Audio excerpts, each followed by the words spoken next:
Dans cet épisode, je vous propose de découvrir comment développer votre intuition.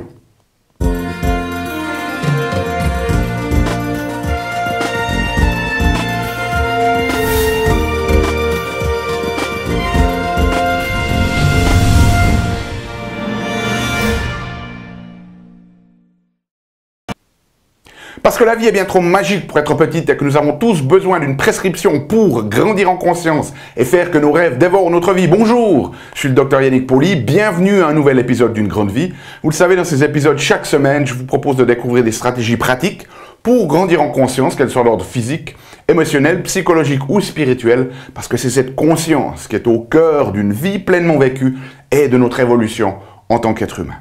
Alors cette semaine, je vous propose de parler un petit peu d'intuition et surtout de vous donner des outils pratiques pour aider à développer votre propre intuition. Alors avant d'entrer dans le vif du sujet, eh bien, vous savez qu'il y a essentiellement deux formes de connaissances. La première forme de connaissance, c'est celle que la plupart des gens utilisent le plus, c'est celle avec laquelle on est le plus familier, c'est cette intelligence intellectuelle. C'est l'utilisation de notre cerveau, de notre cognition, notre capacité à réfléchir, à résoudre des problèmes, qui va nous permettre d'acquérir un certain nombre d'informations sur notre environnement et sur nous-mêmes. Et puis, il y a une autre type de connaissance, c'est cette connaissance beaucoup plus intuitive, qui est beaucoup moins développée chez nous, parce qu'en fait, tout notre système tourne autour du développement de cet intellect et pas autour du développement de cette intuition. Et cette intuition, c'est vraiment une connaissance qui va au-delà du mental. C'est une connaissance qui est liée beaucoup plus avec le cœur. Et ce qui est très intéressant, c'est que, en fait, cette intuition, elle est beaucoup plus puissante que notre intellect. Et aux États-Unis, il y a un institut qui s'appelle HeartMath qui a fait passablement d'études sur les fonctions en fait du cœur, les fonctions du cœur dans sa dimension, on pourrait dire électromagnétique, si vous voulez, au-delà de cette notion juste mécanique de pompe. Et ce qu'ils ont pu montrer, il y a notamment une étude fascinante qui montre que notre cœur, c'est-à-dire notre intuition, elle est capable d'accéder à des informations de manière très subtile et même de prédire un avenir très court. En fait, ce qu'ils ont fait, c'est qu'ils ont mis des personnes devant un générateur d'images. Et ce générateur d'images, il génère des images qui provoquent soit une réaction émotionnelle plutôt positive, soit une réaction émotionnelle plutôt négative. Et cela se fait de manière complètement au hasard, c'est-à-dire que c'est la machine qui va générer ces images. Et ensuite, ils ont fait des mesures, en fait, au niveau de électroencéphalographe, et aussi des mesures d'électrocardiogramme.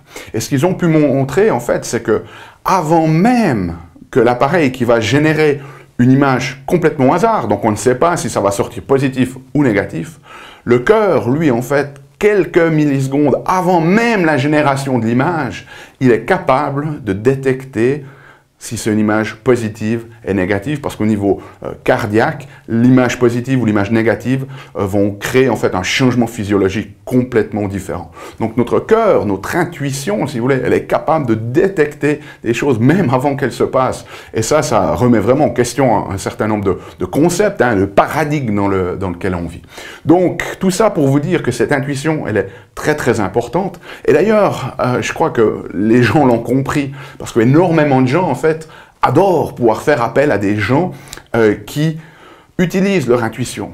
Par exemple, si vous voulez connaître votre futur et que vous allez vers un médium, ou peut-être que vous connaissez des thérapeutes qui sont très intuitifs, qui vous donnent un feedback sur certains éléments de votre vie, pour lesquels vous n'avez pas nécessairement une grande conscience, eh bien les gens, ils adorent ça. Le problème avec cette dimension-là, c'est que vous êtes toujours dépendant d'une intuition qui est extérieure à vous-même, l'intuition de quelqu'un d'autre. Donc l'idée ici, c'est de venir vous aider à développer votre propre intuition. Et pour cela, je vais vous proposer un exercice qui est à la fois simple et aussi un peu difficile si vous n'avez jamais vraiment prêté attention au développement de vos propres intuitions. Donc l'exercice, on va commencer tout de suite. Ce que je vais vous proposer de faire, c'est si besoin, vous mettez la vidéo en pause. Ici, vous vous munissez d'un stylo et d'une feuille de papier.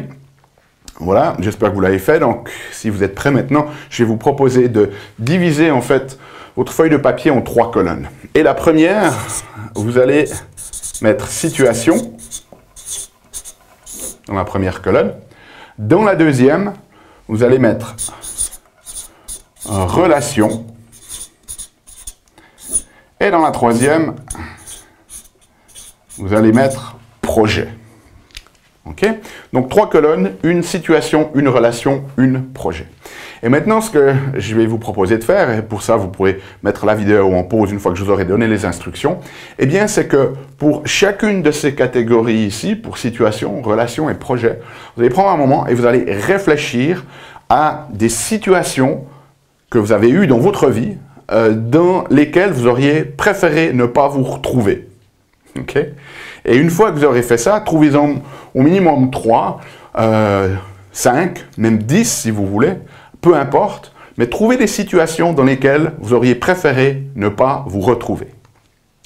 Une fois que vous avez fait ça, vous allez faire exactement la même chose pour les relations, c'est-à-dire que vous allez noter des relations, des personnes avec qui vous auriez préféré ne pas vous retrouver en relation.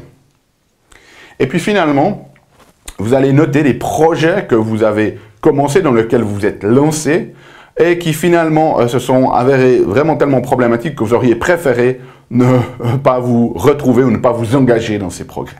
Okay? Donc mettez la vidéo en pause au besoin, et puis sortez une liste de ces différentes situations, de ces différents projets, de ces différentes relations dans lesquelles vous auriez préféré ne pas vous retrouver. Parfait. Vous avez fait ça? Génial. Maintenant, c'est là qu'on va commencer de venir travailler sur cet aspect un petit peu plus intuitif.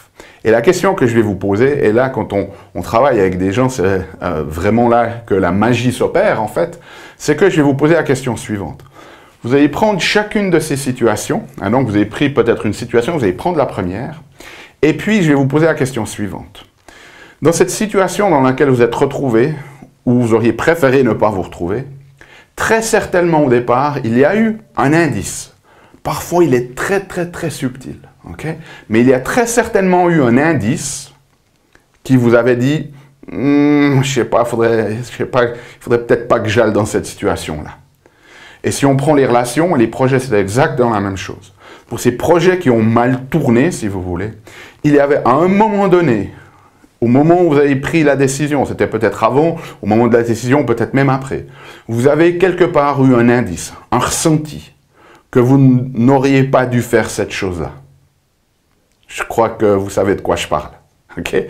Alors, ce qu'on va faire maintenant, c'est que vous allez prendre un moment et pour chacune des situations que vous avez décrites, pour chacune des relations que vous avez décrites, pour chacun des projets que vous avez décrits ici, dans lesquels vous auriez préféré ne pas vous retrouver, eh bien, je vais vous demander de prendre un moment, vous prenez cette situation ou cette relation et ce projet et je vais vous demander de fermer les yeux et de vous imaginer, de vous remettre dans la scène. Vous êtes en train de revivre ce processus qui vous a amené à cette prise de décision-là. Et je veux vraiment que vous imaginiez, vous essayez de vous remémorer dans votre imagination comment ça s'est passé, de visualiser la situation où vous étiez, les sons qu'il y avait, les images que vous avez, l'odeur qu'il y avait, les personnes qui étaient impliquées, le contexte autour de cette situation. Remettez-vous vraiment, fermez les yeux, remettez-vous vraiment dans cette situation et à ce moment-là, observez. Observez cet indice. C'était quoi cet indice qui vous a dit, qui vous disait, et sur le moment, vous ne l'avez pas écouté, okay, mais qui vous disait, ah là, il ne faudrait pas aller dans cette situation, il ne faudrait pas entrer dans cette relation, il ne faudrait pas entrer dans ce projet, m'engager dans ce projet. Okay? Ces petits indices, on l'a tous, parce qu'après coup, quand on regarde en arrière, comme on est en train de le faire, vous savez, il y a une partie de vous-même qui dit, ah, je savais que j'aurais pas dû m'engager dans cette situation, dans ce projet ou dans cette relation. Okay? Donc, c'était quoi cet indice? Est-ce que c'était un ressenti de malaise? Est-ce que c'était peut-être une sensation intestinale? Est-ce que c'était peut-être une sensation de malaise au niveau de votre gorge, un resserrement au niveau de votre gorge ou un resserrement au niveau de votre poitrine? Ou est-ce que c'est une image, des images qui vous sont venues ou des sons ou des... Quelle était cette forme d'indice? Parce que là, c'est votre intuition qui vous parle. Okay? Donc, identifiez le message. Comment est-ce que le message vous est parvenu? Est-ce qu'il vous est parvenu au niveau cognitif par des images ou des sons? Est-ce qu'il vous est parvenu beaucoup plus au point de vue corporel par des sensations ou des ressentis? Okay? Identifiez. Et une fois que vous avez fait ça pour ce premier élément, pour cette première situation, eh bien vous allez faire exactement la même chose pour la deuxième situation, la troisième situation, et ainsi de suite. Et ensuite, vous allez faire la même chose pour les relations, et ensuite vous allez faire la même chose pour les projets.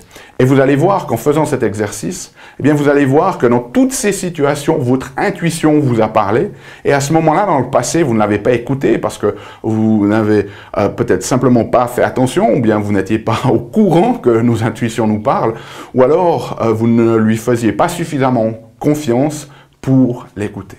Et vous allez voir qu'il y a un dénominateur commun à la manière dont vos intuitions vous parlent. Et c'est très différent d'une personne à l'autre. Et l'idée de cet exercice, en fait, c'est de vous permettre de déterminer qu'est-ce que c'est pour vous. Okay? Vous allez voir que, au travers de toutes ces situations, l'indice, le message, okay, eh bien, il est très souvent le même pour vous. Ça peut être soit des sensations corporelles, soit des images, soit peut-être même des signes, si vous voulez, qui se sont passés dans votre environnement. Peut-être tout d'un coup, il y avait une émission télé et quelqu'un a dit quelque chose de particulier à ce moment-là qui vous aurait pu vous mettre la puce à l'oreille. Peut-être que c'est une chanson qui est apparue à la radio à ce moment-là. Ce sont toutes ces soi-disant coïncidences qui sont en fait des synchronicités. Mais très souvent, ça a à voir avec vous-même et puis votre ressenti intérieur, corporel ou cognitif par des images ou des audios. Okay? Donc faites cet exercice. Prenez un moment vraiment pour prendre chaque situation, chaque relation, chaque projet. Fermez les yeux. Remettez-vous vraiment dans cette situation et observez d'où venait cet indice. Parce qu'une fois que vous l'aurez identifié, vous allez voir qu'on le retrouve au travers de toutes ces situations, de tous ces projets, de toutes ces relations. Et vous savez maintenant comment votre intuition vous parle. Et ainsi, maintenant que vous avez identifié, et que vous l'avez identifié pas juste une fois, mais au travers de schémas répétitifs de votre propre vie, de votre propre expérience, eh bien, ça va renforcer votre confiance, si vous voulez, dans cette intuition. Et donc, maintenant, la notion, c'est qu'à chaque fois que vous allez devoir prendre une décision, eh bien, soyez très vigilant, observez comment est-ce que votre intuition vous parle. Maintenant que vous avez eu cette conscience, ou pris cette conscience, si vous voulez, de la manière dont votre intuition vous parle, eh bien, observez la prochaine fois que vous avez une décision à prendre, si vous avez pris conscience qu'en fait, votre intuition vous parle au travers de votre ventre, et à chaque fois que vous prenez une décision qui n'est pas optimale, eh bien, vous avez une sensation, par exemple, nauséeuse, eh bien, vous savez que la prochaine fois que vous devez prendre une décision, observez, et si vous avez cette sensation nauséeuse, vous savez que c'est votre intuition qui vous parle à ce moment-là, et que vous avez meilleur temps de suivre, en fait, votre intuition que votre tête et votre intellect. Okay? Donc faites cet exercice, ça en vaut vraiment la peine, mettez-y du temps. Laissez-moi savoir comment ça se passe pour vous dans les commentaires. Et si vous avez besoin de la transcription de cette vidéo, elle est disponible sur notre site unegrandevie.com. Et nous, comme d'habitude, on se retrouve dans une semaine pour un nouvel épisode. D'ici là, souvenez-vous, aimez la vie, émerveillez-vous et contribuez chaque jour un petit peu plus. Salut, c'est Yannick. Alors, t'as aimé cet épisode?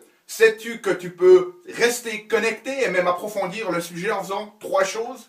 La première, tu peux t'inscrire à mon compte YouTube. De cette manière, tu seras informé des prochains épisodes.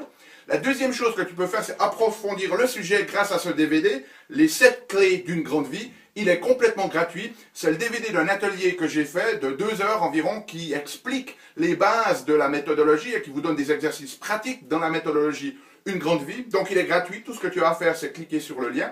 Et troisième chose, eh bien, je t'invite à me rejoindre sur mon blog où tu trouveras la transcription de cet épisode et aussi où tu peux t'inscrire, laisser ton email afin que je puisse t'envoyer les prochains épisodes. Donc moi, je t'invite vraiment à recevoir ce DVD puisqu'il est gratuit. À bientôt.